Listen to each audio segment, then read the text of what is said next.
იქნები UFC-ს მებრძოლი თუ გავხდები ოდესმე ვფიქრობ რომ 2 წელიწადში უნდა გავხდე. ეგეც იქიდან გამომდინარე რომ ნელ-ნელა მინდა რომ გავიზარდო და რაღაცა სწრაფი ნაბიჯი არ მინდა რომ გადავდგა და ეგრევე ძალიან დიდ კედელს არ შევასკდე. იმიტომ რომ ხედავ აქ და თითქმის ხაბიბას ცხოვრებას რო გადავხედე თუ როგორ გაიარა ეს გზა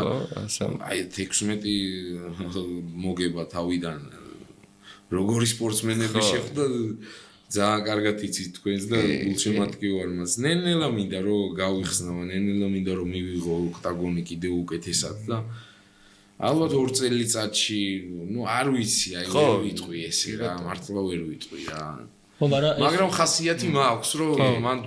ხედავ ჩემ თავს რა არ მაინტერესებს ეხა დარბაზი სხვა დარბაზში რაც ვარ ყველაზე მეტად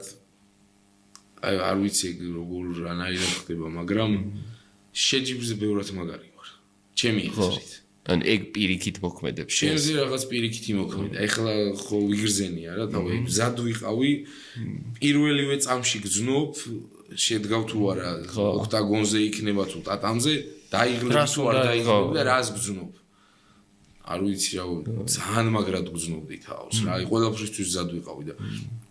სხვათა შორის ჩემი მეგობრები ყველანი ნერვიულობდნენ და ეგეთი ვარ მე რომ შეჯიბრი იწყებოდა ძიუდოშიც გახურებას რო ვიწყებდი ხურდებოდი რაღაც ენერგიულად რაღაც ძალიან ისე ვიყავი თან ვიძინებდი შუალედებში რა ძილი კი ძალიან მიყვარს ნაცნობი ტექნიკაა კი ხო სულ ესე ვიყავ ბიჭო ზოგს გეგონა რომ ხო რეშინია და ზედმეტად ბევრს ყვა რაღაცა ხურდება და ესეთი ვარ მეთქი დამშვიდი და ისინი უფრო